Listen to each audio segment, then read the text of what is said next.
ABC57 News Fall of Duty, a special investigation into allegations of police misconduct in Starke County. A former sheriff's deputy there is accused of knowingly withholding evidence that could have easily cleared an innocent man. ABC57 investigator Kevin Wormhold is live with what he uncovered tonight. Kevin? Yeah, that's right, Brian. I have in my hand official Starke County documents which reveal a troubling story. In November of 2022, a man goes to jail for half a year, but crucial evidence that would have proved that he was innocent was not revealed until after his verdict. That Starke County deputy was placed on what is known as a Giglio list, which questions an officer's credibility. When police officers are doing their job, the public needs to be able to trust them. Deputies arrested John Wiseman in November of 2022, wanted for a burglary which occurred 6 months earlier. It was a burglary theft case of a firearm. Wiseman was held at the Starke County Justice Center for 6 months until his trial in May of 2023. At the end of the trial, what was the verdict? The verdict was not guilty. Deputy Prosecutor Matt Poulos tried the case against Wiseman after the jury read its verdict of not guilty. Approximately 9 minutes after, Poulos received a strange phone call from a deputy not connected to the case.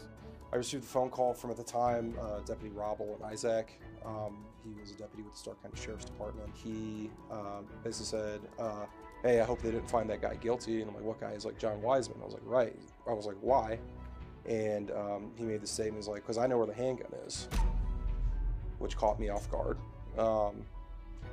Why didn't I know about this? A crucial piece of evidence for a trial he just finished. I was like, how do you know this?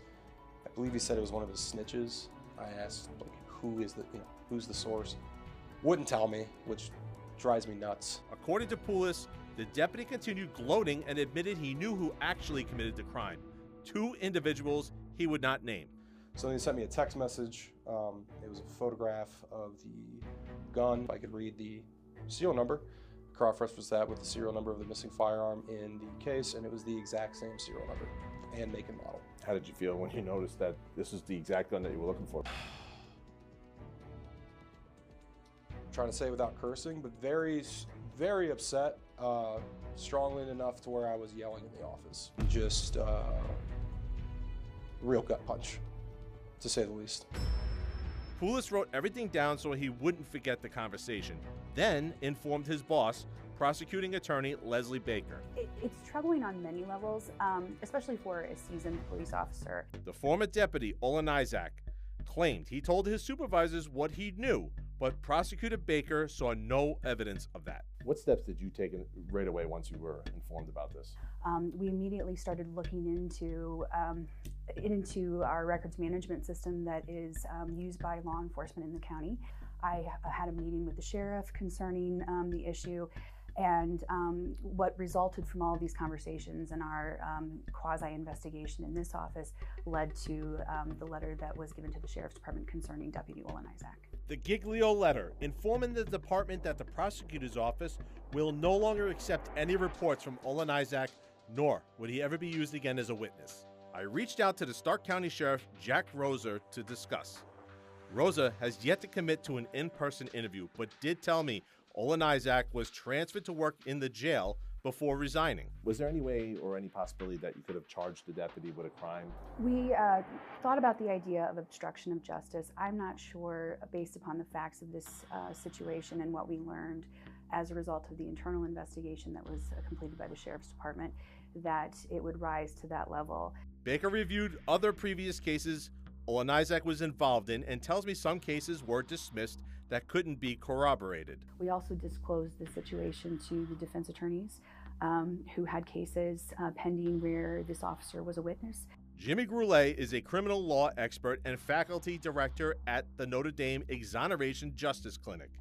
Groulet doesn't think Olin Isaac being placed on a list, getting transferred, and being able to resign is justice. That's not enough. That's not enough. This individual should be fired. This is a person that lacks integrity. Groulet is concerned that this is part of a larger problem.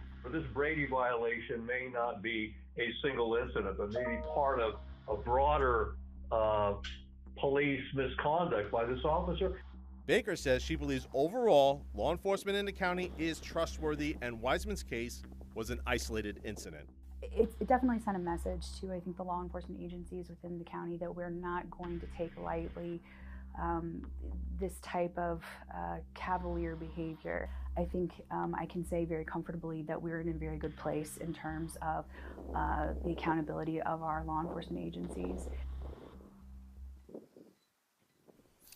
We asked the Sheriff's Department for the department discipline records and any civilian complaints filed against Deputy Olin Isaac. They denied access to those records. The sheriff also revealed that the body camera footage showing Wiseman's arrest is no longer available.